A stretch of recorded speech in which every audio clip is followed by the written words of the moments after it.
don't know why I'm coming up as Ellen Silver. Because Alan sent you a link. Yeah, will she be able to log on if I'm logged on as? Yeah, what's should that be. one? She Okay, will. great. I don't know where she is. She's just texting us.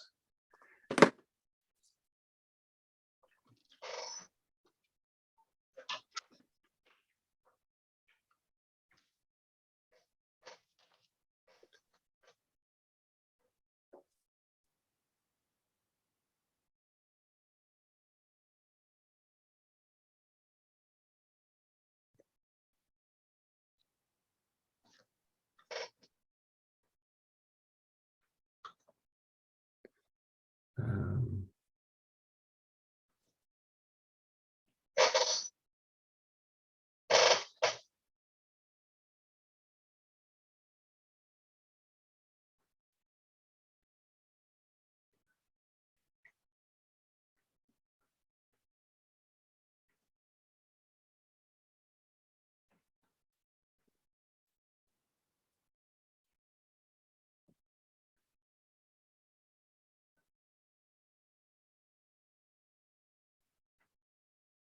I just texted Alan to see.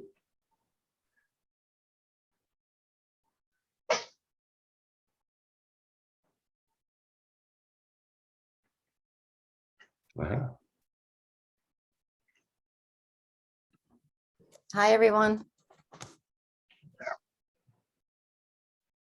Hey, where's Lou? Um, Here I am. Okay, here I am. I'm a panelist now. You're a I guess. panelist. Okay, all right. So let's see, we have, Let me see if they hear me.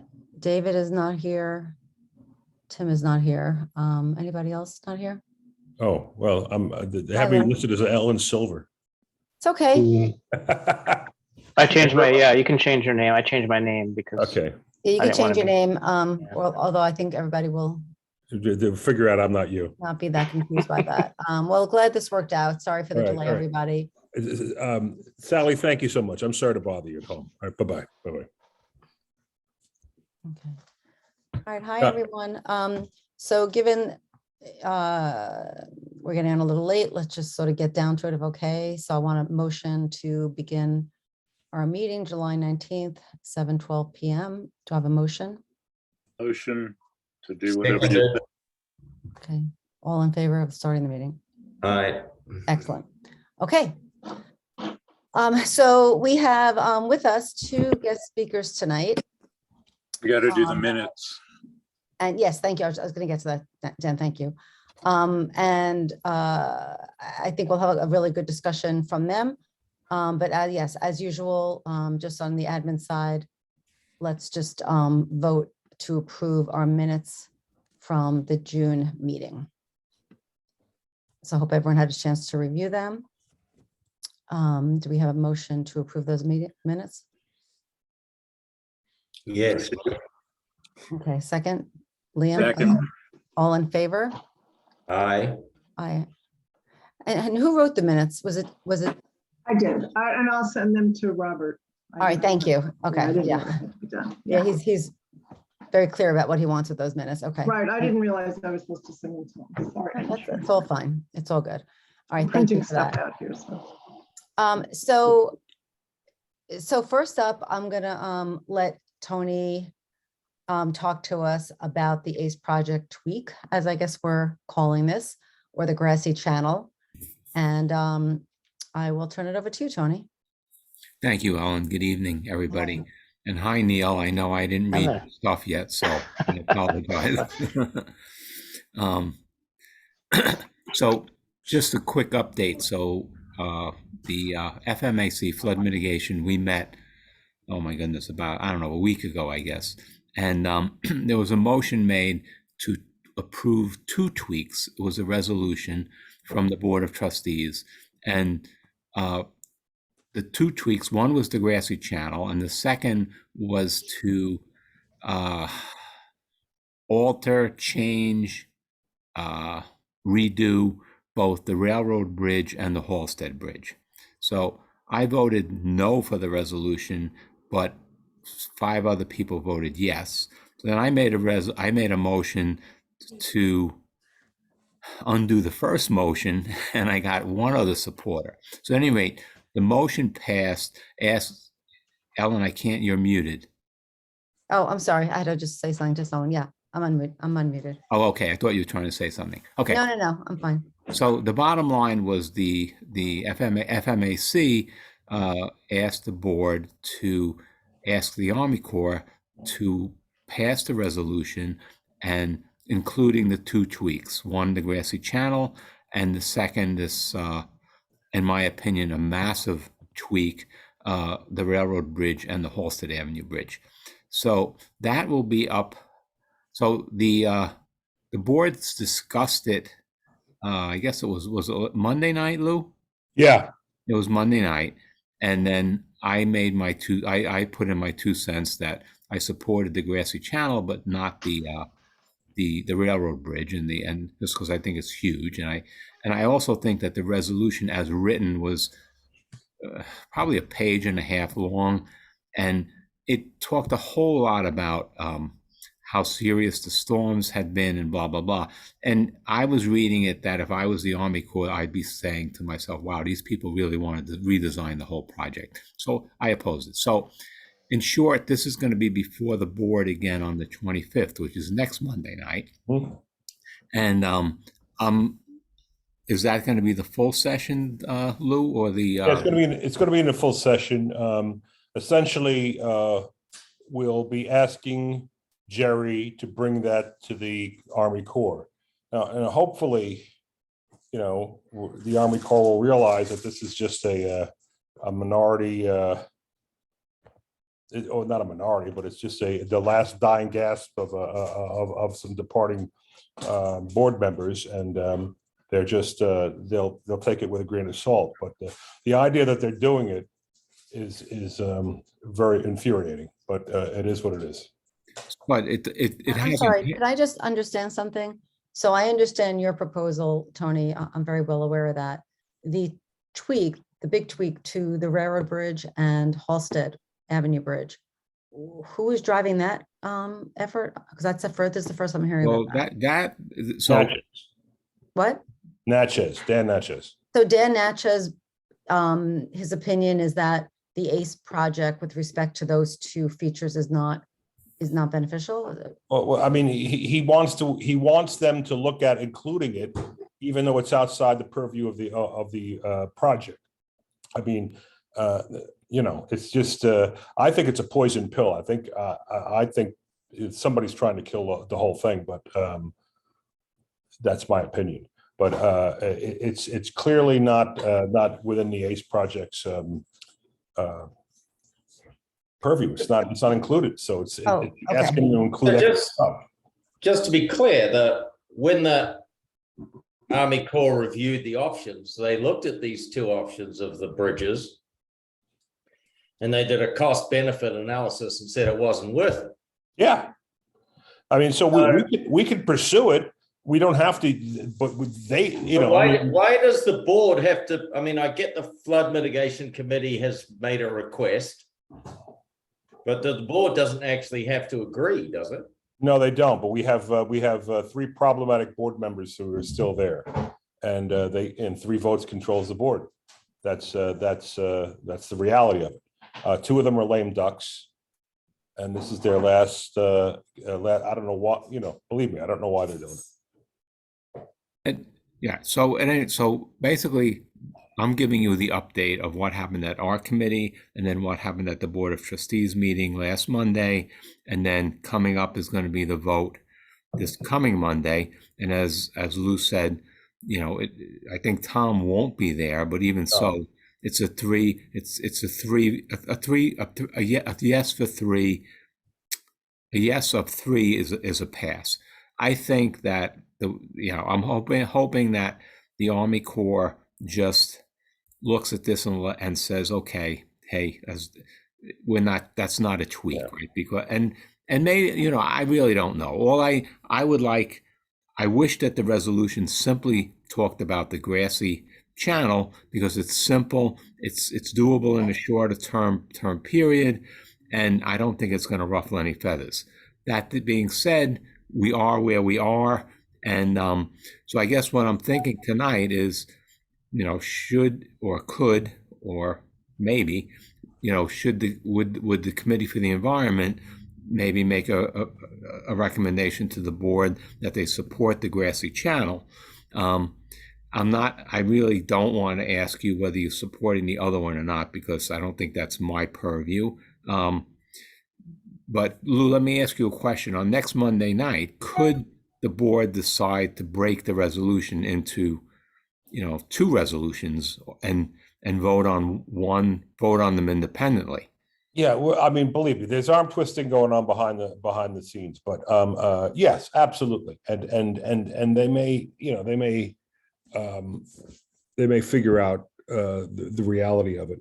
I think a proposal for you for the grassy channel would make sense. And the public's watching, and maybe we'll see what happens. And here's the other thing. It's just a resolution. Pass a resolution, the Army Corps can take it and go, thank you, just throw it in the trash. I mean, they don't have to do anything with it. Doesn't mean anything other than it's a resolution from 3 members of a board, 2 of whom are on their way out. So I wouldn't. I'm trying not to overthink it, and we can certainly through other channels communicate to the Army Corps what this really is. So I don't want to get too wound up over it. Well, I think Tony, our committee has expressed support around the proposal that you and Kate have talked about with the grassy channel. So if you wanted us to somehow formalize that support, we could vote on that and do that. I guess my concern with this other thing that we're just learning about is if it's presented at the same time to the Army Corps, if they just were like, no, we're not making any changes, because one just seems so big, and then it sort of harms the other. I guess that's maybe the worst case scenario of having this other discussion with the bridge. Yeah, or you could say we believe that the grassy channel, of the things that have been discussed, the grassy channel makes the most sense as a tweak, and we would urge the board to bring that to the Army Corps and leave any other issues to for a later date, something along those lines. You got a couple of questions, Dan. You're muted. You're Dan, muted. unmute. I don't know if you guys discussed it at the last meeting, because I wasn't here, but can you give me the really quick what the grassy channel, the grassy knoll is, and the other Grassy knoll is something different.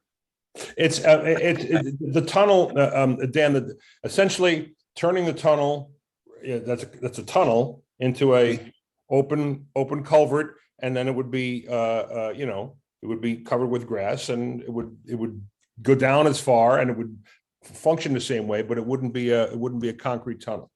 But and this is the one by the train station that we've been talking about, or Yeah. Can you see this, Dan? Yes, I can. Thank you. So basically, this is the existing conditions, right? So and this is the Metro North parking lot at the north of Columbus Park. This is the Jefferson Avenue Bridge. The Mamaroneck River comes south. Sheldrake comes north. The confluence, they go under the Plaza Bridge. They make a left turn. They make a right turn. They go under the Halsted Bridge, right? So this is existing conditions. So the Army Corps has proposed a closed culvert, an actual closed culvert, right? Some of the wording is a tunnel, and it goes from this point at really very close to the Jefferson Avenue Bridge straight to the entrance to the railroad bridge, right? And I think the dimensions is something like 8 feet high by 25 feet wide, and it's, I think, about 3.5 feet. The bottom is 3.5 feet above low water over here, which I think is too high, but anyway. So the idea being that as the water backs up, which I walked from here last night all the way down to Long Island Sound, and already with the rain we had last night, it was already starting to back up here. And then, so it would come through this way and then and I think, and I'll show you the hydrograph in a minute, but this as a closed channel, we're concerned because we think it's going to get full of debris. And how do you clean it out? And, there's a term called daylighting rivers. So this is like night lighting the river, right? So we're suggesting, no, make this an open channel and make this an amenity. And then Kate has been to France and she says that they're putting what they call, I don't know, like temporary parking close to rivers that the river can rise and it doesn't destroy the parking, but it lets the river run right in, lets the river go right into this culvert. And then we could use it as an amenity, as a, you could have a little park here, you could do a boat launch. There are people in the community who are very concerned about that we're losing some spots, and we are losing some spots. And also that, if there's a prediction of a 6-inch rain and you leave your car parked here, it's going to get flooded. But to me, the flip side of that is this, I think, can be done. The open culvert can be done in a short period of time, and it's probably going to be cheaper for the Corps. So that's that picture. And then, this is so that's the railroad bridge, and this is kind of the Jefferson Avenue. And this is the quote, this is verbatim from the Army Corps report, 390-foot tunnel, culvert, right? The slope, blah, blah. So we're saying keep this exactly the same, but leave it open, right? And then this is the hydrograph, right? And for basically what this is saying, and this little spot here shows you that once, and honestly, I'm not great at reading these hydrographs, but this is saying that once this tunnel is full, you don't get any more benefit, right? So we think that with the open culvert, right, that, yeah, this whole thing can get full of water, and so you get a lot more flow. Now, if you get too much flow, you're going to get backups downstream. So that could be a problem also. But I think, and I think that it could be proven, and I haven't proved it yet, but if you could start getting the water out of this backup as soon as the rain starts, like last night, probably after I got there late, like 7 p.m., so it was already at maximum flow. But if you could get it out after 2 inches of rain, you wouldn't get this huge backup. So you'd maximize your flow during the whole storm, right? And then the other point Kate makes, and this is that when you're down here, I call this the sandbar, right? This is unaccessible or inaccessible. It's I don't know, I call them weeds, but I don't know what Knotweed. What are they? It's the knotweed.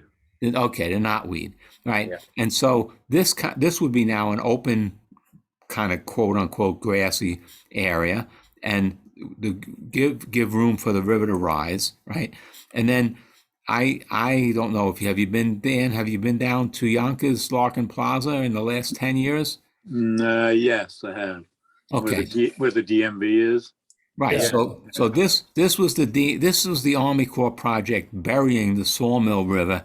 I think it was supposedly 1920, and then daylighting of this. So this was an ugly plaza with kind of ghettos on both sides, and I know ghetto is a bad word, so I'll say bad housing, right? So they made this beautiful. I mean, the places, they made a little waterfall. They have a fish ladder.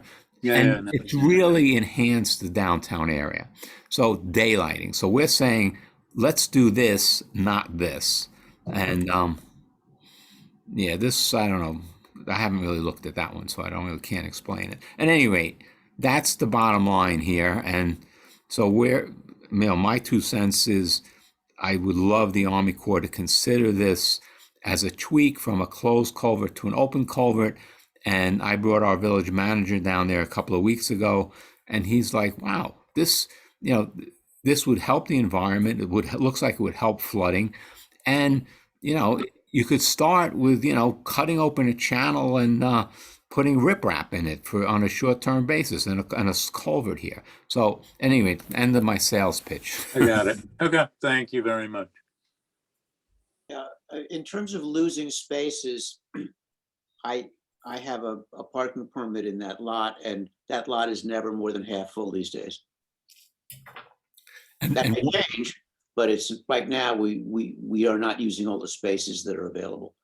right, and you know, some one of our village residents met me there, and I'm struggling for his name at the moment, but he lives on the northern end of the village, and he says it's easier for him to get to Harrison, and Harrison just built that big parking lot. If you've gotten Mhm. to Harrison recently, and so he's saying maybe we could work out where, you know, Mamaroneck is able to reserve 10 or 15 spots at that train station for those of us in the village who live at the north end of the village, you know, to make up for the spots that we've lost here. And then the other thing that I didn't mention is this is part of the basketball court is here, which stays. This is a parking lot, so Kate is suggesting that we make all of this permeable so that, you know, it can soak up as much water as possible. Okay, so Tony, the making that permeable is not part of the current plan, is it? Well, no, right now they're going to put the Army Corps is going to put a, you know, a tunnel here. Basically, it's 8 feet. You know, it's concrete, poured concrete. So they won't absorb a drop of water. But if this is all permeable, it will. Now, I'm pretty good at green infrastructure, and you know, my 2 cents on green infrastructure is that, you know, it's good for the first inch or 2 inches of rain. After that, it gets saturated, and you know, it's like a sponge, right? So once your sponge is wet in your sink, the water comes out as fast as it goes in. So it only can absorb so much, but you know, every little bit helps. But Isn't even it also, isn't it also that doing that would not be paid for in the Army Corps of Engineers plan? Because that would be village would have to pay for it. That's not, no, that I don't think that's true, Debbie. Oh. If the Army Corps agrees that this is a tweak, then they'll pay for it. Even for the parking lot? Yeah, because they're going to read. Yeah, they would read. And I don't know for sure, but I would expect that, you know, this is the tweak, right? So we're saying, don't put the closed culvert in here. Do this, and they'll probably, you know, do a cost analysis, and they might come back to say, well, I think it's going to be cheaper because to put in a, you know, a concrete tunnel here with a width of 25 feet. That's a fairly wide width. To put a car or a truck on top of that, you have to have some significant structural members in there. So I can't see how this could cost more than the tunnel. And we might, you know, but I think. And if we had to, Tony, I mean, the village could say, all right, you do that, we'll do the other. I mean, right, we could say, all right, we'll take the money that you were going to spend on the tunnel. You put the open culvert in, and we'll try to get money from the county, or, you know, I would say probably the county is the best spot for the rest of it. Tony, do the trustees that are in favor of the other part of this tweak that you're talking about, do they support this as well, or is this sort of in lieu of? Is this they don't want it? It's unclear. It seems to me that they're just focused on tinkering, and I have to believe that somebody just doesn't want it, doesn't care, doesn't want to have to pay to maintain it, and they would just as soon it not happen at all. I mean, To maintain the ACE project, is that what you're saying? yeah, I mean, it's going to cost us money down the road. And once they build it, it's going to cost us, you know, probably, you know, I don't know, $100,000 a year to maintain it. And it's not going to be cheap. So that's been mentioned to me by some of the folks who are on the board now that oh, you know, so do they really care? Doesn't flood where they live, you know? So I don't know. I don't really understand why the project would be that kind of maintenance cost. That doesn't really seem reasonable. I don't know. I don't understand that. Ellen, the answer to that is that the Corps is going to put in, I don't know, a mile of walls, river walls, right? And abutments by the bridges to keep the water within its banks. They expect their project to be maintained, right? Because I'm not sure what the length of the agreement is, but I know in some of the legal documents, there's a statement that like it's a 30-year, that you have to maintain stuff for like a 30-year. So for you to maintain a mile of river walls and abutments, you have to set up a fund so that, in 10 years, you go through and you grout everything. And in 15 years, you resurface stuff. So that's the type of maintenance they're talking about. And if you, as you know, by probably walking these rivers, when you see the condition of those walls, we have not maintained the WPA project that was probably 1930, right? So those walls, I mean, I was on the Ward Avenue Bridge last night. I almost fell in the water, and I scared the hell out of myself because that water was going probably 20 feet per second, and my foot the wall like crumbled under my foot. And anyway, I didn't fall in, but it's not maintained, right? And the Army Corps is basically saying you can't do this when this project is finished. And so, as Lou was alluding to, there is a maintenance cost to this project. All right. Anyone have any other questions? Because I think that we need to. Nope. Thank you for the the quick tutorial. So are we going to do a resolution or not?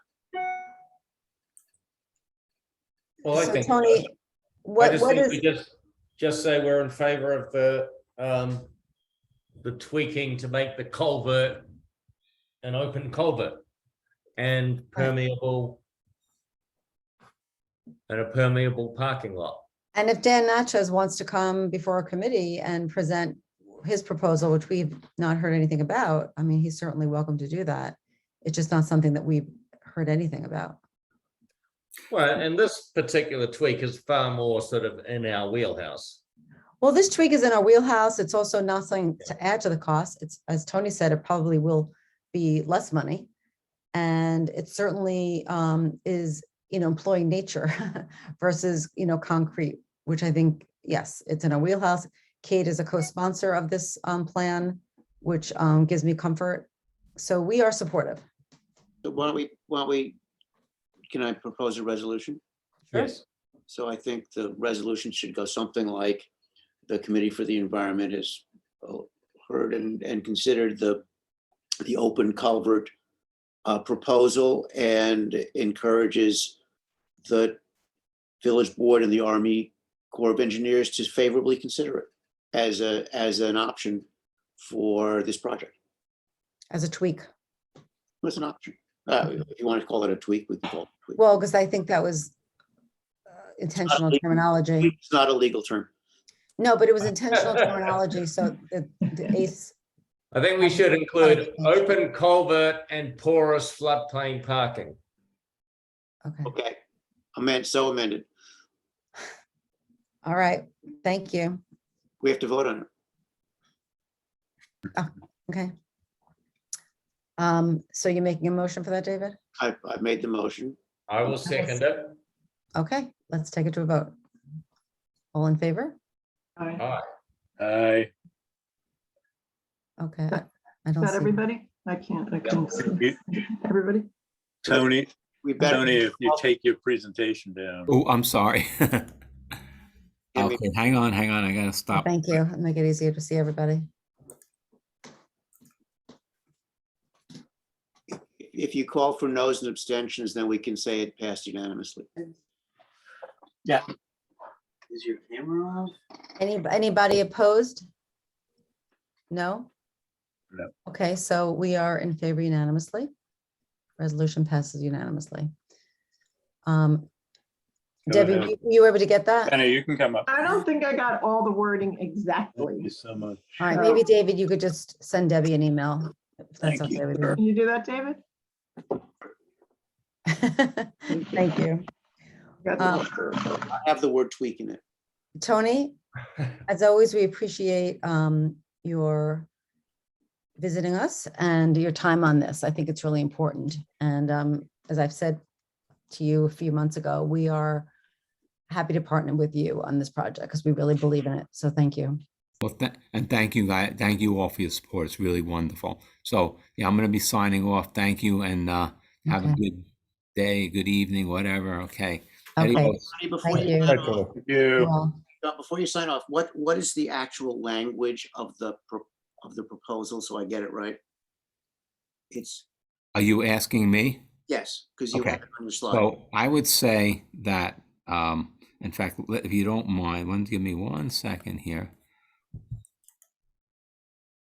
I would say in lieu of the closed culvert as described in the Army Corps report, we are supporting an open culvert and permeable paving throughout the Columbus parking lot as a tweak to the Army Corps project. I think that would be. Does that sound okay? So in lieu of the closed culvert is proposed in the Army Corps of Engineers plan. In the Jefferson Avenue parking lot, we support an open culvert with permeable paving surrounding the culvert. May I suggest that you phrase it as a question, so that you're asking if they would consider an open culvert. You consider this as a tweak. The way it was passed was that we are recommending that they consider it as Yeah, an alternative. yeah. In other words, yes. So They recommend that it be given favorable consideration. Yeah. Should we mention something about the environment? I mean, that why we're recommending it? That for a reason, or we're just saying? No, I think we don't want the resolution to become 150 pages long. Okay. The other one. I mean, it's obvious in the plan why it's what the environmental benefit is. and you know, and the Army Corps may have an explanation as to why this is a terrible idea. I don't think it is, but they may say, well, you're not remember, I don't know. So maybe I think it's better to ask them than to recommend that they change their plan. But that's up to you. It's certainly up to you. The way it was passed was a recommendation, so I don't think we should be in the position of asking them. Okay. We're recommending that you give this to them. We're recommending it to you. You I don't think it's a do question. Recommending to whatever you the want. village board. Okay. You can ask it as a question. Okay. All right. Great. Thank you. Could we read out the final copy and make sure we vote on it? Alexa Why says not? for 15 minutes. 15 minutes, starting now. what is that? Oh, Liam, you're asking David to read it once more? Well, yeah, I just think, I mean, I don't know whether we should, or there seems to be a bit of back and forth post vote, so we should just. I'll as a restate what formality. I think we passed. I tried to get it down too. so- Okay. In lieu of the closed culvert in the Jefferson Avenue parking lot area as proposed by the Army Corps of Engineers plan, the Committee for the Environment recommends that I thought we were saying supporting. recommends Okay. that the village board and the Army Corps of Engineers favorably consider the alternative of an open culvert and permeable paving surrounding the culvert in that area. I mean, there's no magic to the words. That's the general. I mean, I code. think to Mandy's point, we could sort of put a punctuation on it and just say, which we believe is a more environmentally friendly solution. We could just say something like Let's that. say that. That's what we're all about, which we believe this is a more environmentally friendly. Right, so we could just have that as the Okay. end of the sentence. Yeah. Because I think it's obviously why we're chiming in here, and it's why we really do believe that. So I think Mandy has a point there. Guys, we need to move on, if that's okay. David, can you just send me that? 'Cause All right, I don't have it entirely. Okay. I'll do Thank that. you. okay, great. Thank you Um, again. Thank you, Tony. Have a good night. You too. Bye. All right. So our next special guest is Neil Desai, who is a consultant that was hired by the village to update our comprehensive plan. So some of us more legacy members of the committee know Neil because we worked with him pre-COVID when he was really getting to work on this. And then the project got sort of put on the shelf during COVID, like everything else. And now Neil has been hired again to begin working to try to, I don't know what your target date to finalize it, but I want to let Neil talk about sort of where he is with it. There is a really substantive section on sustainability, which is why this matters to us and why we should really all read it and have a say in it. So I know that I sent the link out. Don't know if anyone had the chance to look at it. I gave Neil some updates because a lot has happened favorably since he last left off. But Neil, I'm going to turn it over to you, and just if you could just give us an update. And again, some of us, work with you back pre-COVID, and some of us are new to the committee. So maybe you just kind of want to start. Sure. Yeah. Nice to see David. Is it David Freeman? Yes. Yeah, nice to see you again. I saw Ellen Silver, so that threw me off for a second, but on your, but yeah, nice to see you again. And I worked with several others, but I think everybody else I haven't met before. My name is Neil Desai. I work for Hardesty in Hanover. We started this project in 2017, and at the time, the Board of Trustees, their emphasis on the comprehensive plan was residential neighborhood character and sustainability. And so as a result, I'm just going to share my screen real quickly. Now, right, we actually had come very close to finishing. We actually completed a final draft of the comprehensive plan November 2020, but COVID, moratorium study, all kind of took priority. Obviously, COVID took major priority in shifting things, and so the process stopped. And fortunately, they've finally restarted it again. And the board is they feel that we're almost there. We'd like to kind of get this done within a certain timeline. I mean, I do have a schedule, which I can probably, I'll have to. It's been a while since I looked at it, but I think we're looking at about a September timeframe for an updated version of the comprehensive plan. Now, the thing is, so much time has passed. A lot has changed. Dynamics have changed. There's some of the discussion is outdated because things have just completely changed. But I do want to just real quickly, just if you haven't had a chance, I just want to really briefly show you the November 2020 draft. Chapter 4 is the largest section, is one of the thickest sections. It was one of the priorities.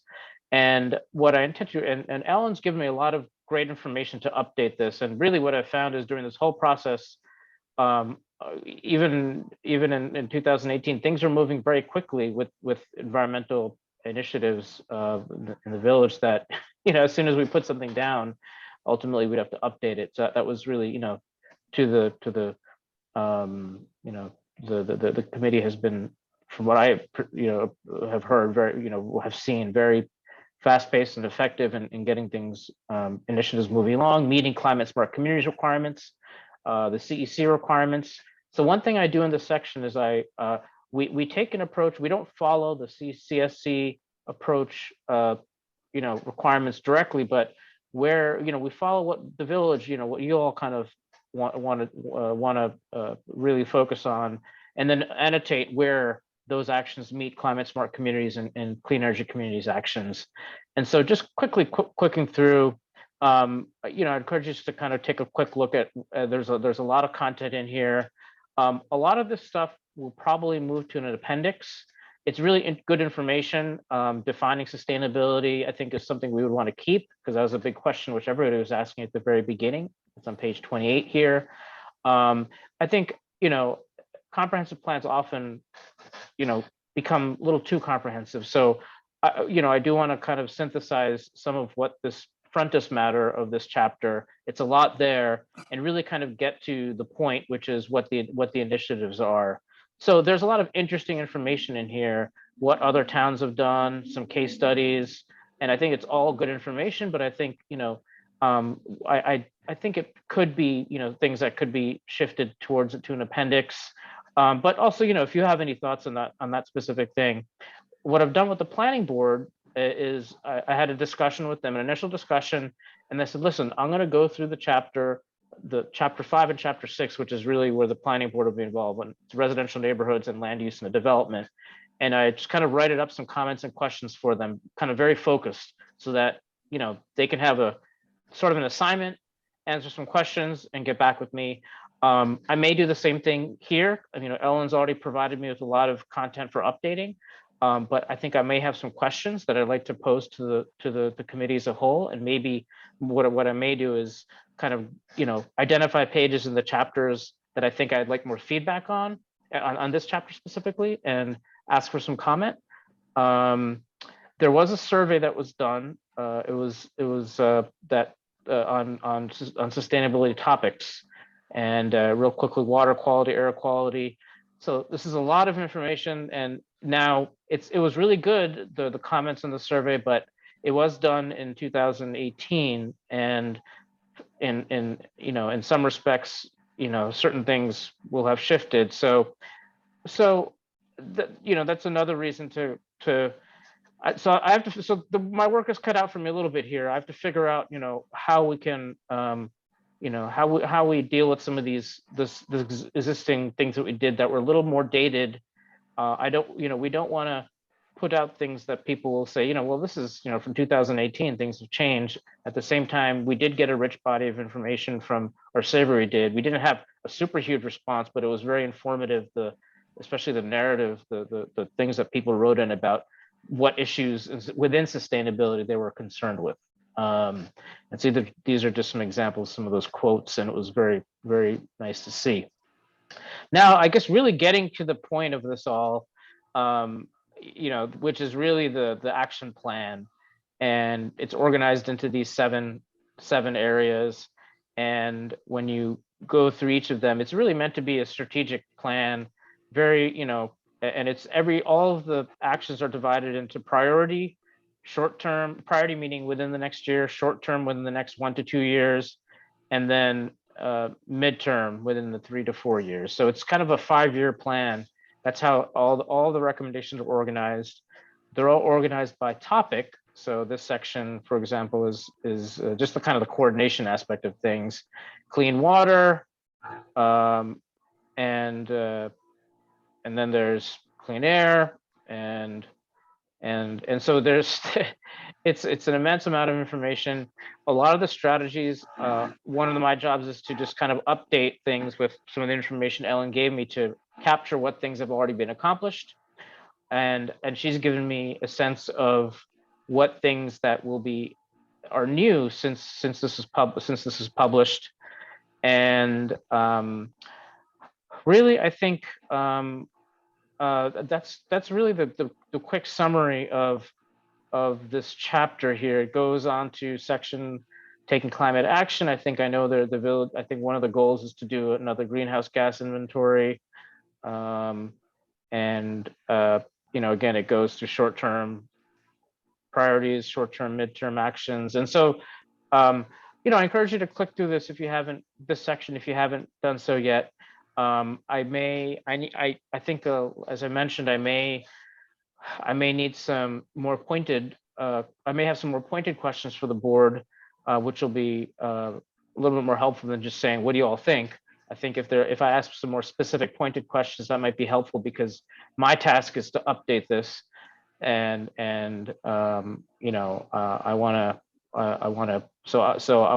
might have some specific things to ask of you, but that's my summary for this. There's obviously many other sections in this plan, so if you could feel free to obviously to look at any other section.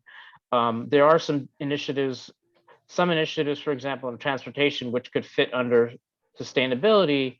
I often make the links in the prose that this action is also something that fits under transportation, whatever it may be. So, I do acknowledge that there's certain actions that kind of fit within multiple headings, whether sustainability and transportation, sustainability and environment, open space. So there's obviously cross sector activities, and in this draft, we tried to make sure that was there.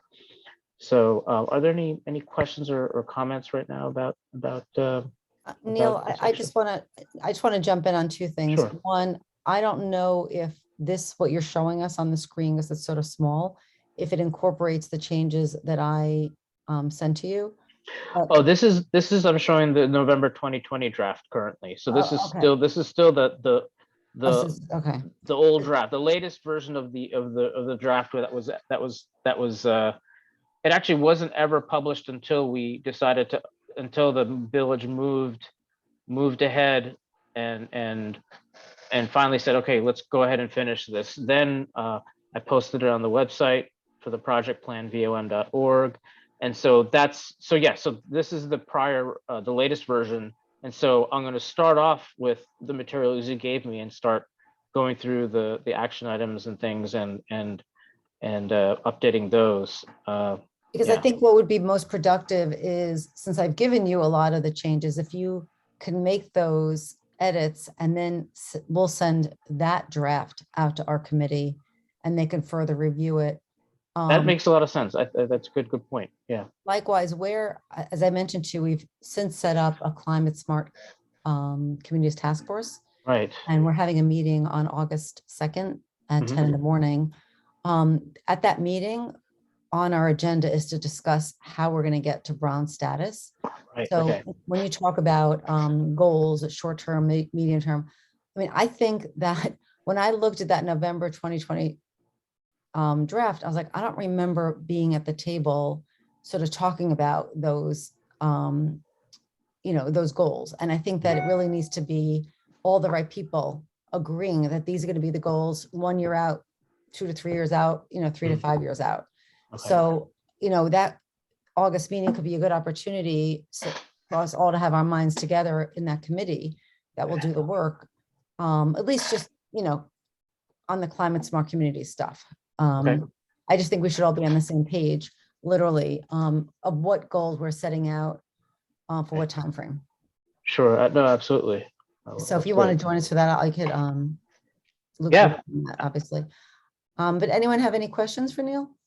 So I have a comment and a question. The comment is, Neil, you can correct me if I'm misstating it, but I think this draft, the committee actually had a major input into the draft that we're seeing now.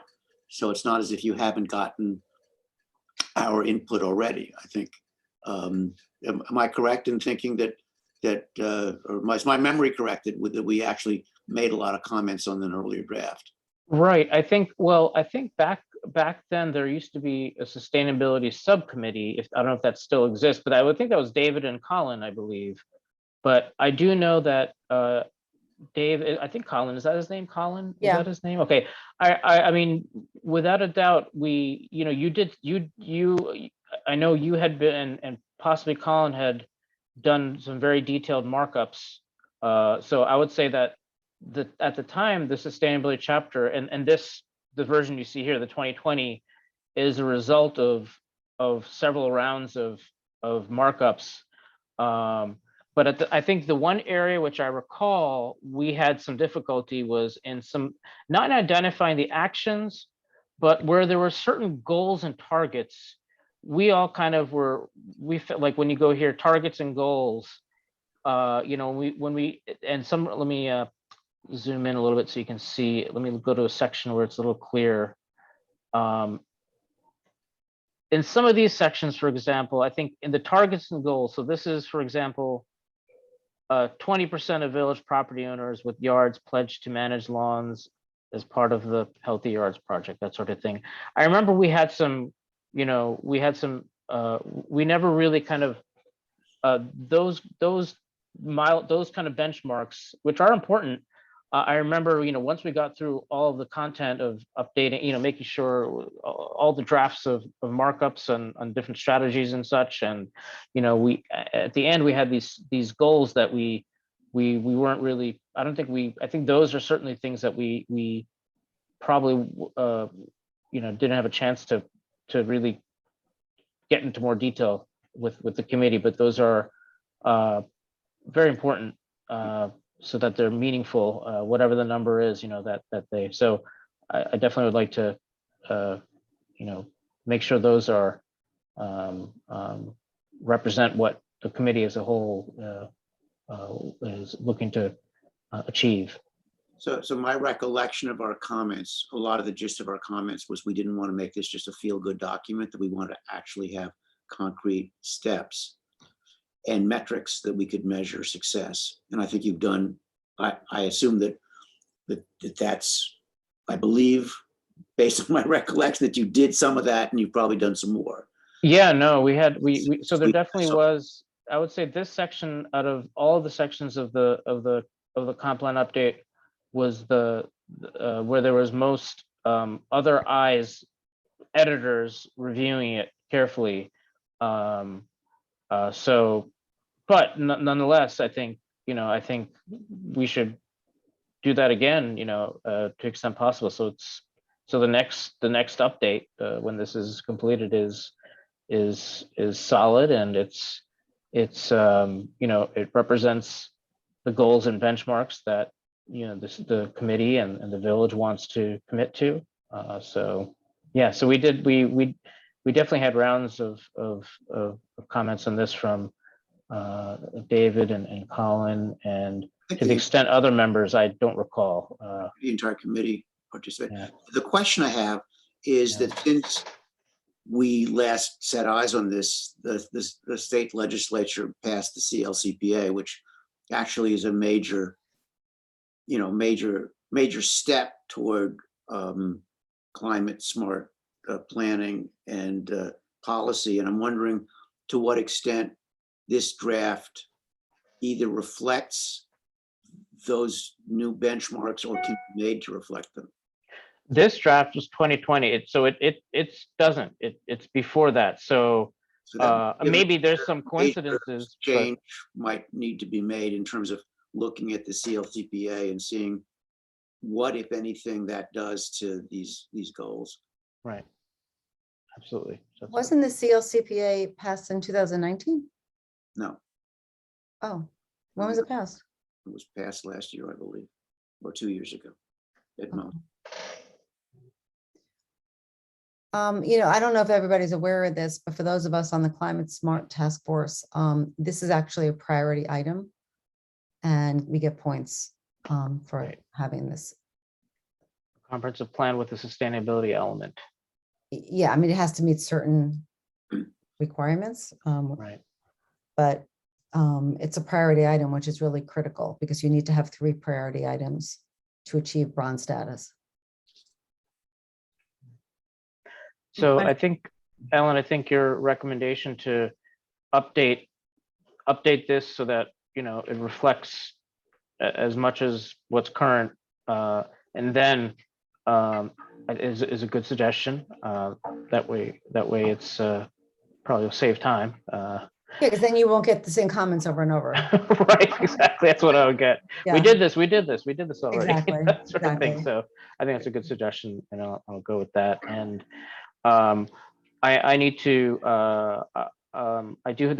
there's this I think my thought has always been that we're aiming for September, but I've been meeting with all the committees, and a lot of committees are off in August, so I'm gonna try as hard as possible to look at a September draft, but I think I think these are 2 difficult months in which to get things done, given a lot of vacations and committees aren't meeting. But I'm but I'll be working hard, and I will I'll be able to come to the Climate Smart August 2nd at 10 a.m. I'll put that down on my calendar. Great. And I'll get to work, and I'll be able to as soon as I have a better once I figure out my timeline for this, I'll give you a sense, Ellen, of when you can expect a next updated draft of these items, of this section. Right. And just one last thing, in case you're not aware, but the town of Mamaroneck is also going through this process. So I don't know. Right, don't you share, isn't there like a part-time sustainability coordinator or something, or administrator, or no? Well, yes, they do have, yeah, if you want, I can make an introduction, but you may be able to go on their website and see a draft of it, but I think they're close to finalizing their plan. And Okay, to the extent that we do a lot of the same things they do, it just maybe instructive just to look at theirs as well. sure, I'll do that, thanks. Okay. Ellen, I Yeah? stand corrected. I looked up CLCPA. It was passed in 2019. Ooh, yeah. Okay. I won't say I told you so, but anyway. I'm admitting you told me so. Anyone else have any questions for Neil, or else we're going to just move on? Not a question, but I somehow didn't get that. And then I agree, I'll just wait until I see the revised version. There's no reason to talk about stuff. Okay. You already told them, so that's it. Okay. Yeah, so we'll wait for the next turn, and we'll see you at our August 2nd meeting. Sounds And good. you're welcome to stay on. But if you want to sign off, I understand that too. Yeah, I have a dog to walk, so unfortunately, duty calls, but. I've always good to see you as always. Yeah, thank you, Can I same. just- one little thing, I thought the meeting was August 3rd, Oh, am I making a mistake? Hang on. because I No, sent, it can't be August 3rd. I have a conflict. Oh, no, Debbie, it's August 2nd at 10 a.m. Is that not okay for you? no, it is. I couldn't do August 3rd. I don't remember ever getting anything else Yeah, back from you. You I sent said I it couldn't- around as the 3rd. Is it I the did? 2nd? Yeah. Oh, my bad. All right, it's the 2nd, everybody. Okay. Yeah, because I had sent you a note saying I can't do the 3rd, and then that was the last I heard about it. Right, okay.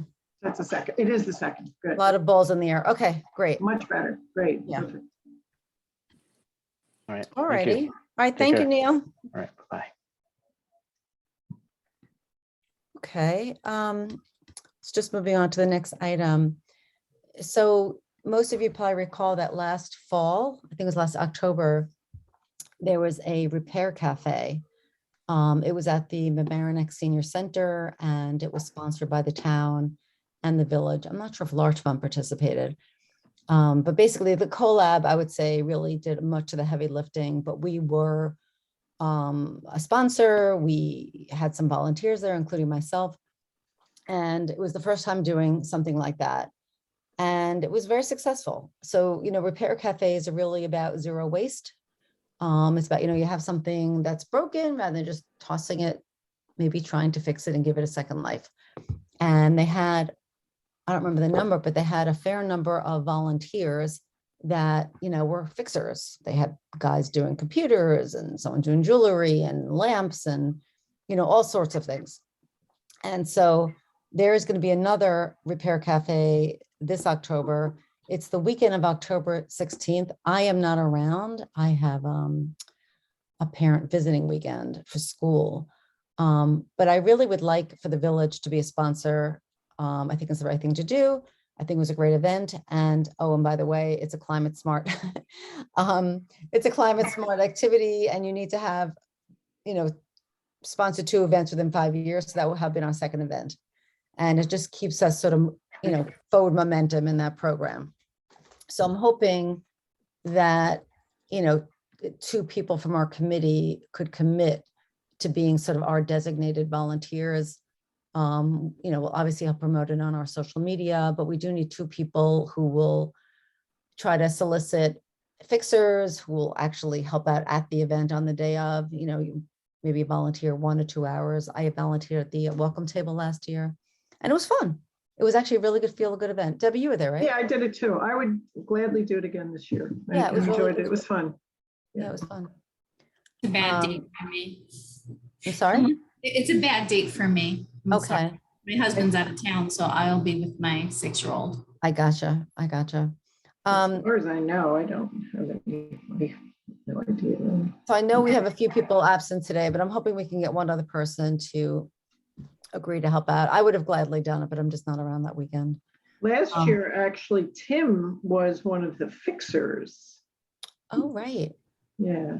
Yeah, I don't think I don't have anything at the moment then, so that's good. Okay, Yeah, all right, so, more to come on that. I mean, I can do the event if it's a few hours. Yeah, I mean, the event, my recollection was that, I think it was a 4-hour event. It was long, but we would only have to commit for somebody to be, there for 2 hours. They're not going to expect you to be there the entire time. yeah. It But was like that they're afternoon. also looking for people to kind of pull it together, right? Leading up to the event. Yeah, I mean, there's definitely so, I mean, it's been done, right? So there's a template. But there is going to be some planning, and I would, if you want to be the volunteer, Dan, I mean, I would give them yours and Debbie's name, and you would then be sort of in the email loop. I mean, for I'd them. rather do the day of event if that's Sure, they're absolutely. splitting I mean, I whatever. could tell you, it's not a heavy lift. It really isn't. And it would be, in my mind, kind of silly not to participate and be a sponsor. I think that we should just have a presence. That's fine. Okay. And it could be more than 2 people. I think we need at least 2 people, don't we? It's Yeah, at that's least- what they said. They would like 2 people. I guess. Exactly. Yeah. It's at least 2 people.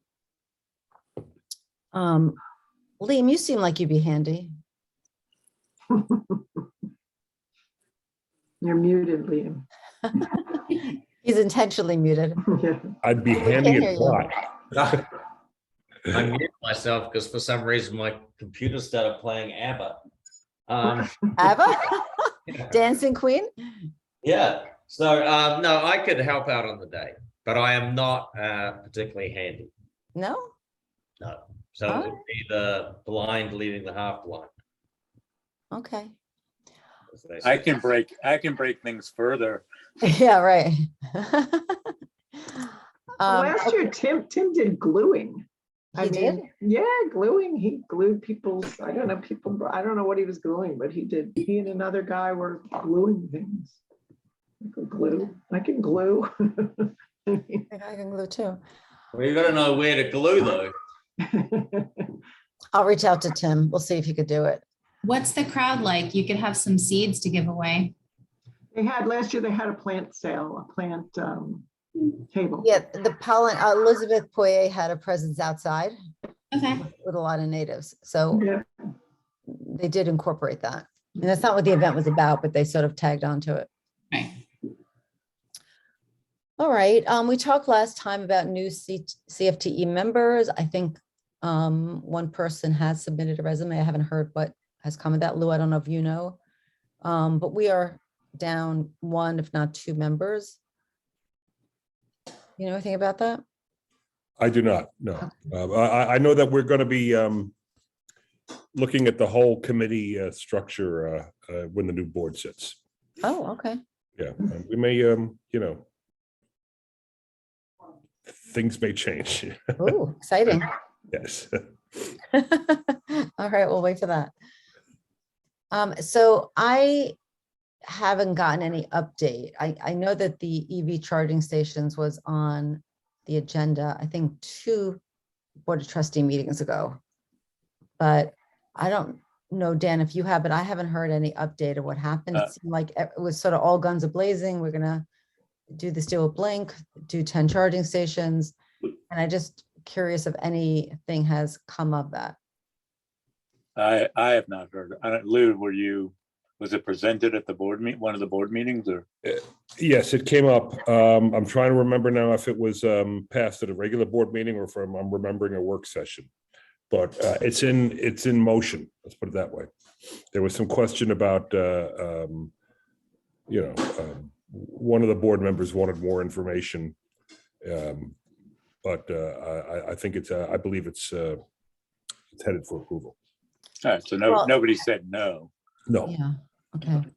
Because we don't want it to be in slow motion. We want it to be in motion because this is a 2-year conversation yep. and it's getting boring. So, I mean, I don't know why we're just not doing this. I mean, Dan Sarnoff told me that he was going to do the turnkey 95/5 deal. Seemed to make a lot of sense. And I know that there was a little bit of distraction with the election, but that's. Yeah, there was, the one trustee who always wants more information said, well, can we get information about other about other towns that use it and all that. But I think it's moving forward. Well, Dan and I would be happy to provide other, if any of them want to talk to us, or we could provide more information. Do we know of other communities that use the Blink? Yeah, I think I could talk to Brandon, but yeah, there were a bunch of communities, because there was a whole incentivized program from NYSERDA. So I think a number of villages and towns took advantage. So we could follow up and get more information if you think it's worthwhile, if the board's going to change. And the recollection was that Tarrytown had just recently completed a deal with Blink. Right. Mm-hmm. They did a number of charging stations at their train station. Okay. But yeah. I mean, I can get you like more specific list if that helps. It might not be a bad idea when it comes up again, but it may just be mood. It may just be noise. So I don't know. It appears it's going forward. So okay. I mean, Lou, I know I'm sort of preaching to the choir here. Just our feeling is it's really important for our village to have charging stations in our downtown. Especially, they just opened up the movie theater. It's sort of a miss that we don't have that. It's something that we're really lacking. And talk about the comprehensive plan that was in there from 2 years ago that we would have this. So that's one of those goals that really we didn't fulfill. That was in that comprehensive plan. Got it. And if they don't want to do this deal with Blink, there are other companies out there. We could just start engaging with them. Yeah, I mean, I think that the discussion was completely monetary. It wasn't philosophical or policy driven at all. So, okay. Right. And we could have Brandon come to a board meeting, right? He would be more than happy to present. I would imagine. Yeah. The next board meeting is going to be kind of truncated, so I think we're probably looking for, a month away. Well, let's start with the list of towns, and see where we go with that. And then if it's slowing down and you need a presentation, I'm sure he would be happy to do it. But if not, then that's fine too. Got it. Okay. All right, Mandy? Yeah. Can I pass the baton to you just to tell everyone a little bit about this event that you've been planning? Yeah. I will say that, having an event planner on our committee does come in handy. That's what I did. So Mamaroneck Monarch Butterfly Festival. We stuck in the word butterfly. It's really just going to be 2 hours of family fun, and we are going to try to educate our residents about the conservation of monarch butterflies and why they should care and what they can do. And that's just going to be disguised with a lot of fun for kids. So costume contest, they could dress like their favorite pollinator. We're going to have little passports where they're going to basically stop at different places, get a little sticker in their passport. It's going to show them how the monarch butterfly migrates 3,000 miles from this area all the way down to Mexico. So if they walk away with a few little quick facts, just like I said, that's really our goal. And I'm hopeful that we can have a small area where the community can plant seeds that will come up in spring at Harbor Island Park, and the kids can walk by and say, I planted that with my mom and dad last year. And it'll essentially be a demonstration garden that will support monarch butterflies, pollinators, and native plants. So, which we don't really have a ton of at Harbor Island Park, which is our largest piece of real estate. And it would be great to see that in one place with some signage. Did I miss anything? Food. When is the event? Oh, here we go. Yeah, there you go. My train Food, ticket here. music, fun, that kind of thing. We're open to suggestions on vendors. It's a free event, so the vendor essentially has to offer something to the attendees, whether it's an art, a craft, something little, in order to have a table to promote their services. We're talking to a bunch of folks, so yeah. That's it. Thoughts welcome. That's what we're doing. Oh, and it's with the recreation department, which is probably a great thing for us because they have a wonderful mailing list of people that we would not normally reach with things that we care about. So we should set up a table, and if we can talk about composting and even have people sign up in person. I don't know who could run that. It would probably have to be through the village, but it would be a wonderful time, an opportunity to spread the word and get the numbers up. I'm sure a lot of people that show up through the recreation department will not know that they can get compost picked up. I'm positive they won't know. Yeah, not Great everyone idea. newsletters. I mean, so we're just trying to reach new people, and we're going to do it through their children. That's it. Yeah, and I'll just add on to that, you know, Mandy of us is, you know, a young mom with a young son. So and Mandy, I mean, you could talk about this, that you just went to the Tiki Invasion, not something that I would be doing, but they got this fabulous turnout, right? We did. I mean, maybe Lou knows the numbers, but if I had to take a guess, I would say between 1,000 to 2,000 people, because I don't think it was in the hundreds, just from my quick math, because there were a lot of people there. I don't have the numbers, but you're right. It was huge. Yeah, it was not. I went a few years ago when I first moved here, like 4 summers ago, and it wasn't that big. It was very, very large scale event.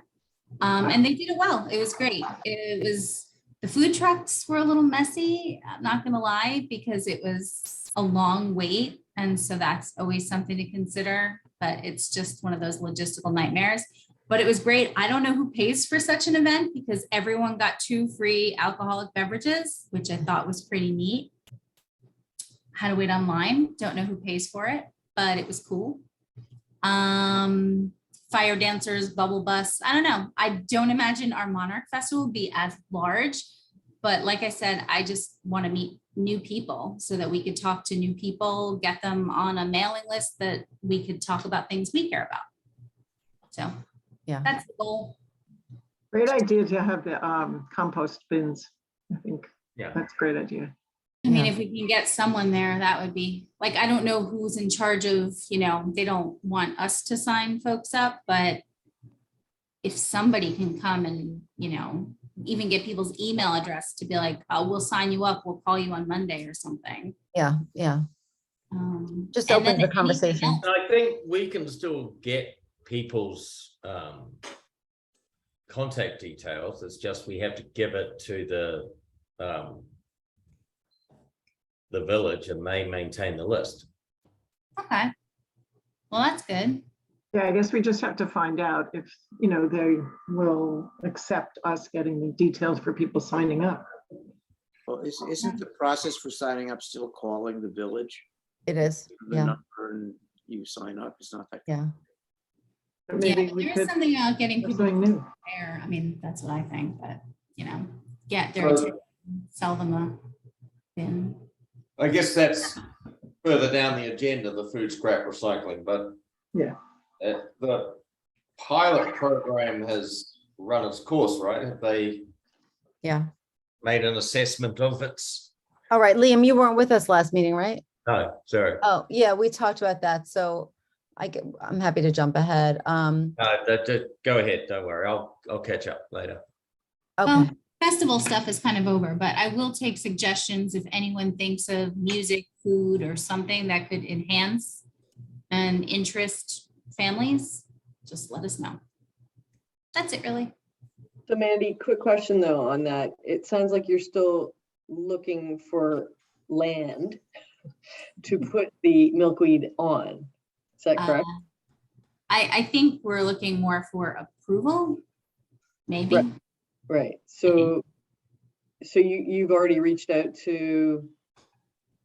I don't know how far along. you are, Ellen, in terms of, I don't know if you were able to talk to anyone. Yeah, no, I haven't spoken to anyone specifically about where. We've sort of brought up the idea of doing it, but Right. nothing's been like cordoned off. Like, we really want it to be a very, identifiable area, and we don't have that yet. It would be great if it were at the park, really, because then we could plant there at the festival. It would be nice. Yeah. Yeah, that And- would be a really nice activity to do while we were there. Yeah, I think so too. That's it. All right. Well, thank you, Mandy. You've been doing really an amazing job, and I'm excited. I think it'll be really fun, and maybe if it, this could be sort of an annual event, and we'll see how it goes from there. Cool. So I realized I did sort of go out of order, but that's okay. I'm going to circle back to Debbie. So a lot of this ideas around the Monarch obviously came out of the the Monarch, the mayor's Monarch pledge, which Tom signed, and we're trying to fulfill some of the pledge elements, and really, just we're all, Mandy's like, it's a cult now, we're in the Mandy cult with butterflies. We're in the Mandy Monarch cult. And we love monarchs, and we love milkweed. So we're all in. So anyway, Debbie has taken the initiatives to try to get a mural installed somewhere in the village. It's been a bit of a difficult process, but Debbie, I'll let you sort of explain sort of where that stands. Well, I have reached out to the Arts Council, who they came and Marina, I don't know how to say her last name exactly, Krikiako or something. Anyway, she's the head of the Arts Council, and she was very enthused about it. And then she said she had an artist, Melinda Buey, who would do the mural. And I identified a spot at the library for the mural, and the library head, Jennifer O'Neill, was very excited about it and was bringing it to her board. But it seems like the Arts Council people and the artist are now less enthused about doing a mural. I wasn't quite clear on why.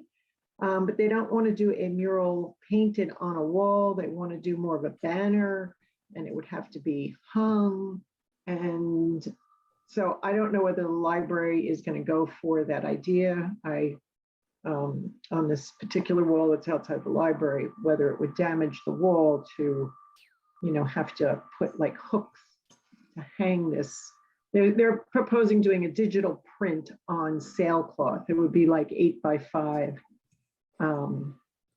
That then kids could stand in front of, or young people can stand in front of and get their pictures taken. And then we were hoping they could be put on social media, have different hashtags, and really to celebrate the event and get it known and put it on the map, and the Monarchs on the map, et cetera, et cetera. So I don't really know what's happening. The library is meeting tomorrow night. I don't know whether they'll be able to have it on their agenda or not.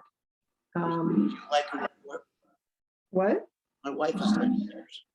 So ask your wife about it. Put in a good word. Yeah.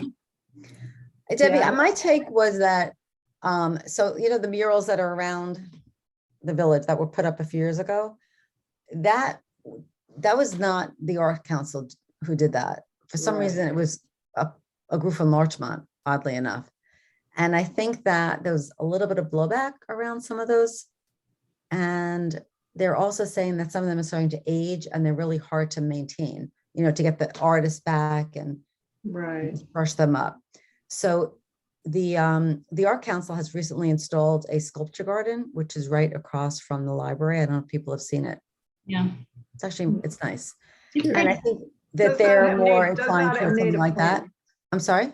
Does not have native plants, but Yeah. Yeah, well, but Marina said that they've soured a bit. It's not like they're ruling out a mural, but they've soured a bit on the whole mural thing. So this is becoming an uphill battle. I think that we stay at it a little bit, and then we just say, okay, we don't. right. get I mean, in front of initially anyone. they said they were on board, but now they're kind of backing out. So I'm Yeah. not really sure. So she had a lot of other ways that she wanted to participate. We did talk to her about maybe participating in the festival. but they do have a lot going on the Arts Council. They're the ones who are sponsoring all these concerts over the summer and various other events. So I wasn't clear really where they were with what they wanted to contribute. She had a lot of ideas. She had a lot of ideas, but it sounds like she doesn't really have the support of her committee. Is that what you got out of it? I wasn't sure what was going on. That's what I got out of it. Yeah. So in terms of the library and the mural, the library board is having a meeting next week and it is on the agenda. Oh, Oh, good. I thought it was tomorrow. No, okay. I'm just throwing it out there. All I can tell you is what my wife told me. All right. I'm sure she knows more about it than I do. Does it need to be the Arts Council? Like, can we source someone to do a mural? I mean, I don't want to be mean, but if they don't want to do a mural, okay. I mean, the thing is, I like the idea of a mural. I don't know that it's, it's not a must have, but I like the idea of it. well, Mandy, the artist that was going to do it is on the Arts Council and she was going to do it for free. And I know she's a good artist. So that was I know, a but strong reason to use the Arts Council. Yeah, I mean, I don't think it's dead yet. So I think we'll see what's happened, see what the library says. But I don't know whether it's going to happen by September.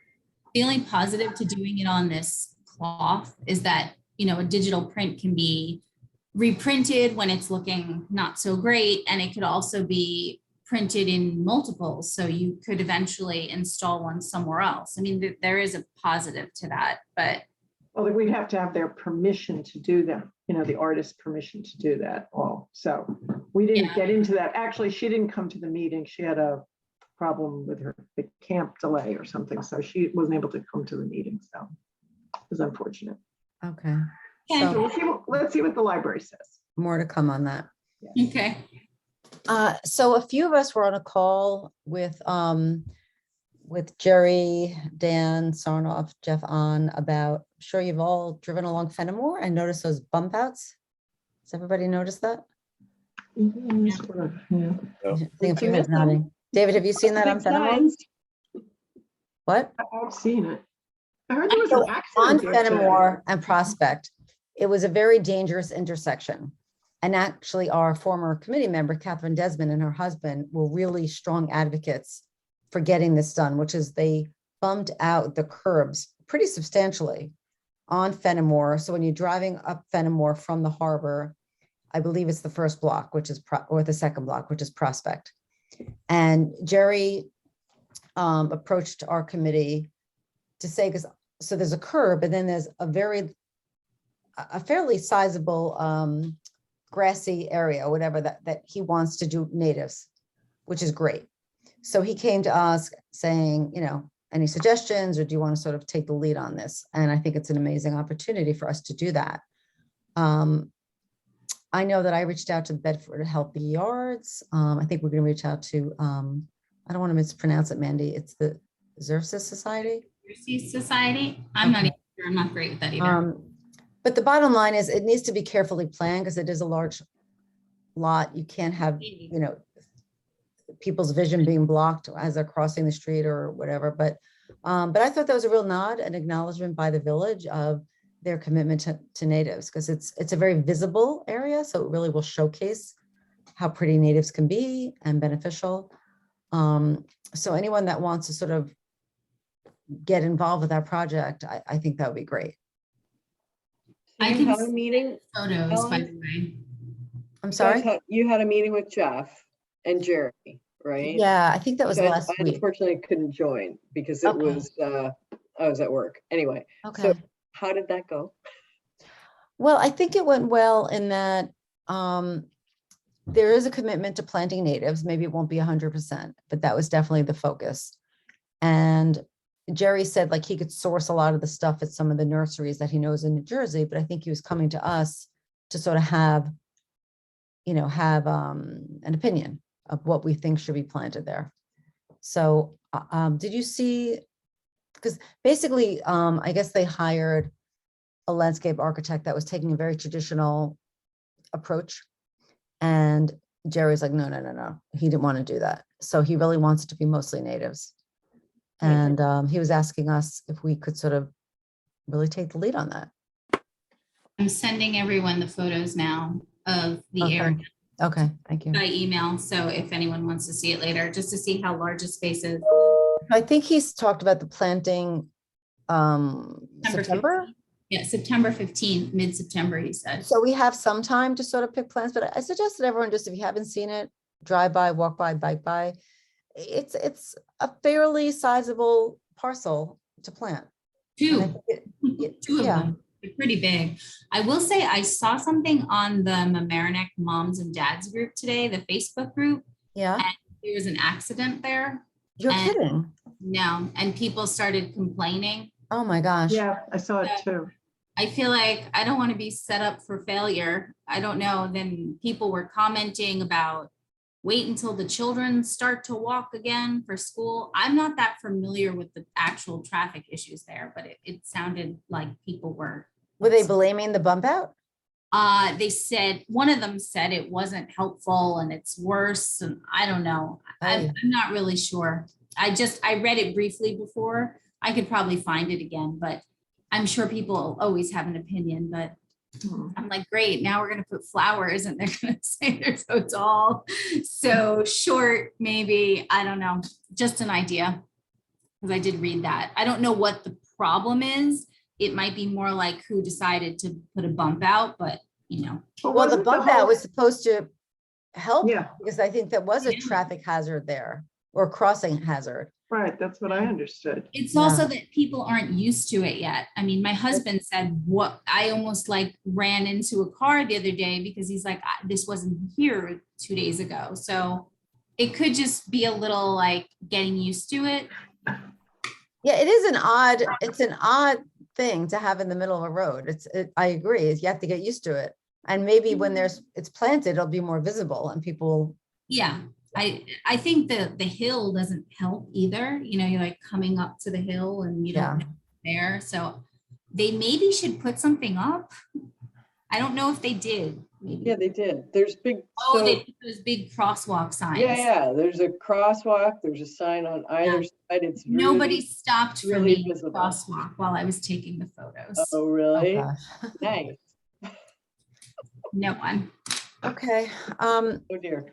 Okay. So Kate's not here tonight, so I'm gonna just, if it's okay with everyone, not discuss the native plant ordinance, because I really think she was trying to lead the charge on that, and I would rather her be here. Oh, I did send you though, that native plant list. I don't know if you received Okay. it. Yeah. Send it to David too. Okay. And then the Rockland pocket butterfly habitat, I don't know if you want to talk about next steps for that. Honestly, I just want to know what we should do next. I mean, we Yeah. told them not to mow. Nobody wrote us back about coming to do anything, and it's fine. I want to make something of the land. It's going to take a few years to do, but I don't even know what the next step is. Like, who's in charge? Who should we- Yeah. I hear you. I mean, I'm just thinking as we're sitting here that a lot of this stuff sort of came out of doing that Monarch Pledge. I mean, it's all good.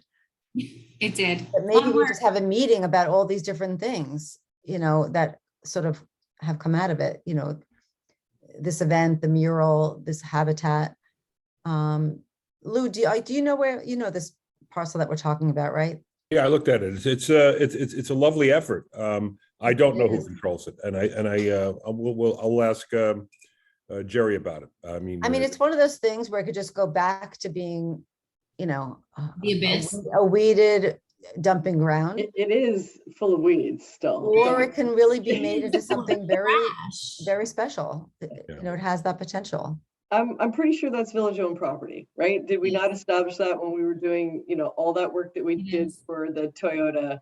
Yes, It is village-owned property. It is just unkept, completely Yeah. unkept. I know that Kate did say, I know because of the lands on the other side through that whole grant process, the land on the other side and that land, I think, was marked as environmentally important, but this was like 30 years ago. I don't know how we dredge up that environmentally important and preserve the land and make sure someone could sit on a bench and look at the Sheldrake River at some point.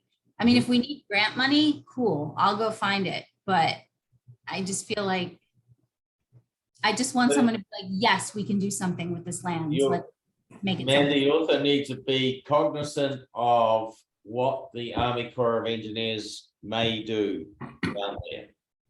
Are they going to be over there? Well, they're doing, part of their plan is, you know, the retaining walls or on the rivers and channeling. So just make sure you don't do a whole lot of work and then have them come in with a bulldozer and start, you know. Yeah, we'll need to see what their plan is when they get to that 60% mark, when they really fill us in. Got it. Okay, What's the 60% mark? great idea. That's when they were always going to brief us. What they're doing now is called design build. Is they're designing it as they go along. So when they get to the 60% point where they know about what it's going to look like, then they had planned to brief the community. The briefing we had was because people were getting all excited. So they essentially just told us the vague outline, but the details are still in the works. So what percent were they at? Don't know, but it wasn't 60. I'll tell you that.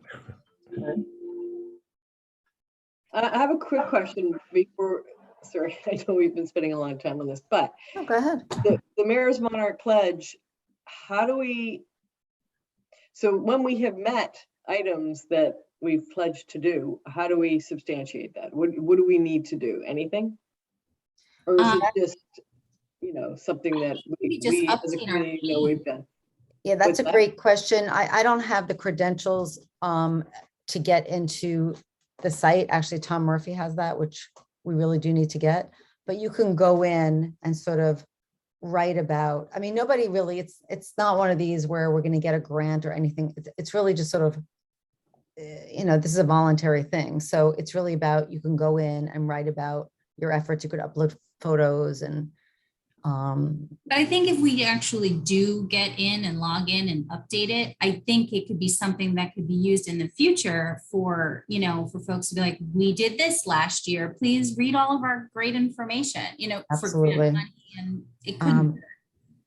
I'm going to email Tom again about that because I'd asked him a long time ago and just nothing came of it. But I think, Okay. it would be a lot to ask him to do that. But if we had the credentials to get in, Absolutely. we could just Absolutely. keep updating because we've done a lot. I mean, Yeah, we have. Renee, you have done stuff with the community gardens, right? Some of Yeah, you so are I artists. sent Mandy the pictures. I I was there. know. I took some photos this weekend, and of course, a monarch came to the milkweed while I was there. I was like, oh, thank you. Nice. I made sure to get pictures of the monarch butterfly. That's So awesome. that's why I was just wondering, because we can definitely tick that little box. Did that. 100%. Yeah, that's great. Very cool. Yeah. All right, I will follow up with Tom on that. That's on me. Great. Okay.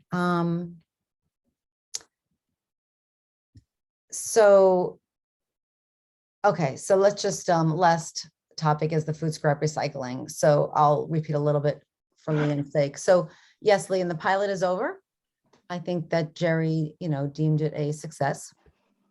We really wanted to end it with 300 households, came close with 287. And I don't have an up-to-date number. The last number I have was from July 7th. But it's just going to continue as is. It's just sort of rolling into now a permanent program, which actually I need to go out and put my stuff outside after this meeting. Me too. And,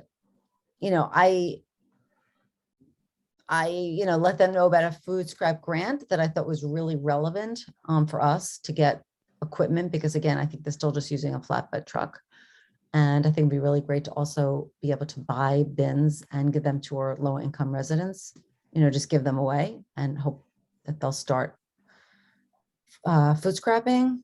And then, we've been talking a while about putting up new signage, and not quite sure why that hasn't happened yet, but it is amazing. We had this idea of tell a neighbor, and I hear from so many people that say, oh, I talked to somebody about this and they didn't know anything about it. And it just always blows my mind how people can know nothing about this when we've had the program since 2018.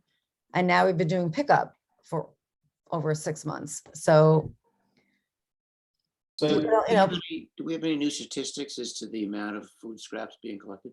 yes, we do. I will put, we had a banner month last month. Ooh.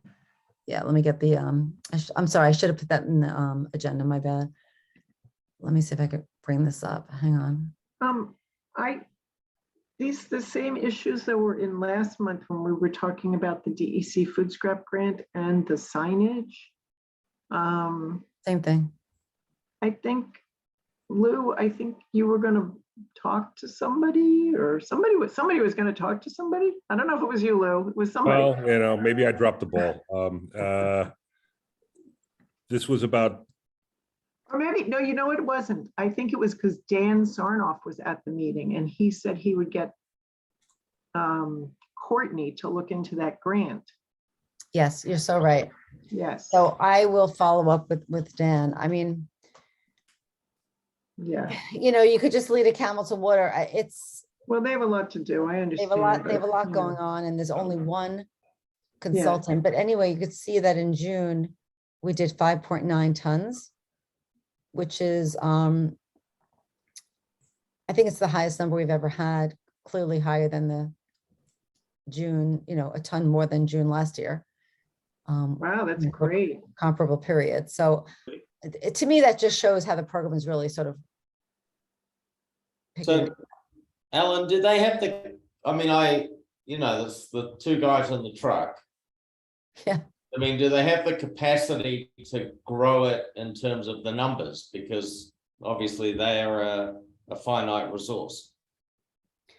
I completely agree. And all I've heard, Liam, is yes, that we have the capacity. So then, so now that the pilot has been deemed a success, can we start pushing to, you know, start enrolling more people? That would be my question. Oh, absolutely. Absolutely. Yeah. Is it going to cost anything? I'm sorry. Did they decide if there was going to be a fee? I haven't heard anything about a charge. I'm just curious. It just seemed to me that the program was sort of just, the pilot was rolling into the ongoing program Okay, without any changes, which that would help. which is great. But I think that, you know, the numbers are starting to stagnate, right? So you could see it's like just inching up little by little in terms of households. And I think we really need, you know, word of mouth, but we also really need signage around the village. And I know that Jerry and Robert have the PDFs from Scarsdale, and they just need to change the name to Mamaroneck and get them up. And seems sort of simple. I don't know, you know, it's one of those things where, Yeah. I don't know. I don't know why we're not touting it more that we're doing this. I know, it's terrific that we've got this going. It's really terrific. It's amazing. We are only the second municipality in Westchester. I mean, it really is a phenomenal program. And I think that there are people that will never do this. Like, I've talked to people that'll be like, no, not for me, stop talking. Right. But I think that it's a pity that there are people that probably would do it and just aren't really aware of it. What Well, about, maybe it would be really good if we could maybe get to do something about selling food scraps and signing people up. If they would let us do that. Well, Well, yeah, I'm sorry. back to the festival. Yeah. And yeah, tabling it. Oh, I mean, maybe we can get the DPW to have a table there. yeah. So they are still signing the people up. They have control of the list. And at the Repair Cafe. Oh, yeah, yeah. Festival and the Repair Cafe. Yeah. Like previous to that, we were the people, we tabled and sold the bins and recorded the information and got the money. We did that for years. So we can do that again. Yeah, I mean, Well, why wouldn't they just be happy to hand that to us to do? I think the difference is because now they have a route and they really need to be careful about, you know, the addresses and all that. It's different just selling a bin than really needing to know where somebody lives for the Yeah, well, we can Pick up. obviously get that information. You could obviously get that information. For some reason, Right. you know, I've had this conversation. This is just how they're Oh, you have doing had the that. process. I mean, if we're up to me, this would be something you can go on the village website Mm. and you should be able to sign up online, like many other things, but that's not where we are right now. Yeah, 'cause I mean, if I had to prioritize how I'd want this thing to go, to me, the next thing that should happen is the signage. Yeah, I agree, because people really don't know about it unless you're on emails or you know somebody. We you also don't have know old that. signs up because the signs that are up in the village don't say anything about pickup. No, nope, I saw one the other day. Yeah. And I was like, People don't know. I mean, my neighbors are a little bit older and they have been composting since I moved here and they don't have bins out. They don't know. They definitely go drop it off. They just don't know. Yeah. well, some people actually want to drop it off. One of my neighbors said she prefers to drop it off, so there are Fine. those. Yeah. Some people like to see Robert. I like to see Robert. I missed him. Yeah, he's great. I miss talking to Robert. I love Robert. He's great. I do have one question. You mentioned the website and I was on the Village of Mamaronec's website, like committee for the environment page the other day. How do we go about getting rid of some of the menu items? There's about 20, 25, and there's no way that anyone is going to ever click through all of those. And I don't even know if all of them are super relevant. Like one of them is what not to flush down the toilet. I just felt like that's not something I would ever go look for. I don't know. It just seemed like it wasn't very comprehensive, like about what the committee is actually working on. Yeah, it's a little bit of, I agree. It's a bit of a hodgepodge. There's some new stuff since we've all been involved and there's some legacy stuff. And, you know, that is Robert's purview. So it would really be us sort of revamping it and then maybe feeding it to him to make those changes. So if, you know, we could make that an initiative at some point if we really want to revamp our. I was webpage. curious. But I agree with you, some of that stuff is, it's just legacy stuff that's just been there and doesn't really need to be there. I agree. Well, that's our agenda. I don't know if anyone has anything else. One question is not on the agenda. We don't have to spend any time on it, but do we have any updates on Taylor's Lane? I was just gonna ask that. Oh, I don't know if I've talked about this or not. So I had a call a few weeks ago with Dan Sarnoff and this consultant. Wait, Lou, were you on that call? Forgetting who's on. Anyway, it was a consultant and that's been working with the village on the site. And the conversation was about doing the solar arrays. Yeah, that's the preferred, that's the DEC's preferred use because you don't have to walk on it. So. And you can also plant pollinators. I guess there's Yes, yes. For the entire site or just for portions of the site? I'm sorry? Or DEC's preferred use can't be solar arrays for the entire site, or is it? I believe so, yeah. I mean, that in other words, for landfills in general, that's the first thing that they suggest. It's more of a benign. They're pushing that. But the interesting thing was when I was knocking on doors out there in Taylor Lane, I just happened to ask everybody there. I said, "Hey, what do you think about that?" There isn't anybody out there that doesn't love the idea that I talk to. So the thing that they're most concerned about is they don't want anything that's going to attract traffic and parking down there. So they're not looking for a ball field. They're not looking for something that's going to bring a lot of traffic there. They want it like kind of like passive. So a walking track around the solar array got very positive reviews from everyone I spoke with. Just FYI. So what's the next step? Do we know? Sarnoff is working on it, and they found out that the one of the things was is it close enough to a substation, and it is.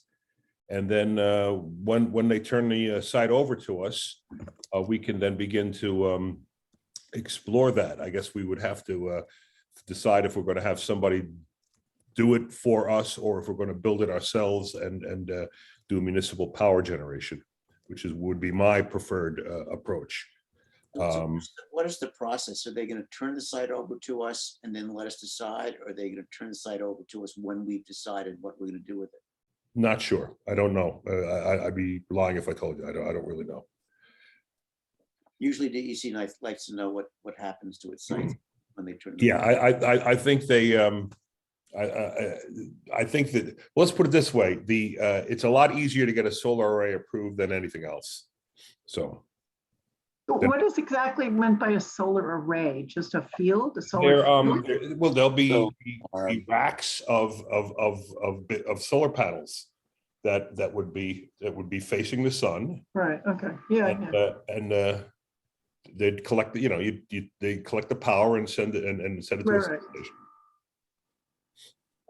I don't know, I sent an article around that, I don't know if anybody got a chance to look at it. It was about, I think what you had been talking about a couple weeks ago, Lou, about solar and native plantings. Sure, yeah. And the solar panels were quite high up in order to allow enough room and whatever for, and angled in such a way so to allow sunlight to filter down to plants. Yeah, that's pretty, I don't know the details of it, but wow, I'm surprised people in Taylor Lane don't mind having that in their backyard. I agree, Debbie. I find it shocking. Yeah. well, I mean, they don't, I mean, it would have kind of a sci-fi feel to it, but they really, what they really don't want is they don't want a lot of people trekking around down there. Right. So that's what they mostly don't want. Interesting. I had one other issue. Are we done? Just about the timing of the meeting. There had been some, originally when I joined the committee, it was at 7:30 and it got moved to 7. And I would much prefer it to be moved back to 7:30. I don't know if anybody else has that feeling. I agree. Right. I have another meeting at 9 on the subject, so I have to leave, but. Oh, so that's not good then. You have a meeting No, now in 5 minutes. But in general, would it be okay with you? to have a meeting at 7:30? 7:30, whatever you like. Okay, just so you know, guys, this the governor's executive order for these meetings, it just keeps getting like pushed like month by month. It's like on a month by month basis. I don't know why when we were in person, it was 7:30, and when it switched to Zoom, somehow it became 7. I'm fine with 7:30. I'm fine with 7. So we could certainly do it for 7:30 if that's okay with everybody. Okay. All right. I had one more little question. Okay. About the new members. You wrote junior members. Were we thinking about interns? So I've been getting reach out by these environmental organizations that are trying to have junior members join sort of environmental committees all around. And I think it's a great idea. Yeah. So, we used to have this this high school, Mamaroneck High School student, Mackenzie. She wasn't an official member, but she came to our meetings. She took our notes. She was at our events. And, I happen to speak to a lot of students. People reach out to me almost regularly. And I think to have an official member would be really nice. But it was interesting. In the space of 2 weeks, I got a call from somebody or an email from somebody from Mamaroneck High School and from this environmental organization. Debbie is the one that we did the Wheelabrator tour with. I forget the name of the organization. And she was actually saying that how New York State defines what a CAC should be, which is what we are, a Conservation Advisory Council, that they're supposed to have one junior member. That's not in our bylaws per se, but I think that I'm very receptive to that. So if anybody knows of anybody at the high school, Rhinebeck High School, Mamaroneck High School. No, but I wrote that teacher today. Remember I told you the Marion Carp, what was, was part of that little organization, and she put Okra. your teacher, so maybe he has a lead. Yeah, actually, I spoke to an Okra student today. Oh, Yeah, it's a great program. My kids did not do it, but these kids do amazing work, and it's not always focused on the environment, but it often is. Liam, do your kids do Okra? Joe is doing it. Yeah, Sam. it seems great. Yeah. Sorry, Ellen, you said it's part of what to have junior members? You said it was part of something? I spaced out, I'm sorry. Oh, so this woman that approached me said that, I guess the New York State, David, what would you call that? Not the law, the ordinance or whatever permits municipalities to establish environmental committees.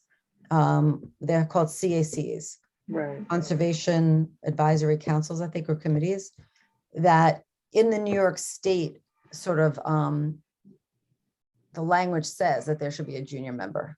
Oh, okay. I could forward you that email, but we're not held to that. I think it's just a No, recommendation. I just wanted to put in the minutes if we're. Sure, sure. Folks, I have to go. All right, well, I'm going to make a motion to end the meeting. I think this was really productive. It was good to see everyone. I see Dan is seconding it. We're all approving it. Yeah. Well, everyone, oh wait, we didn't talk about this. Are we having an August meeting? Yes, no? Oh, No, not for me. Not for No, you. I won't be able to make it. No. Maybe I'll do that in an email because I should have talked about Maybe that. you and We like to. didn't, we often don't. So, all right. Anyway, good night, everybody. night. Thank you. Thank you. Good night. All right. Bye-bye.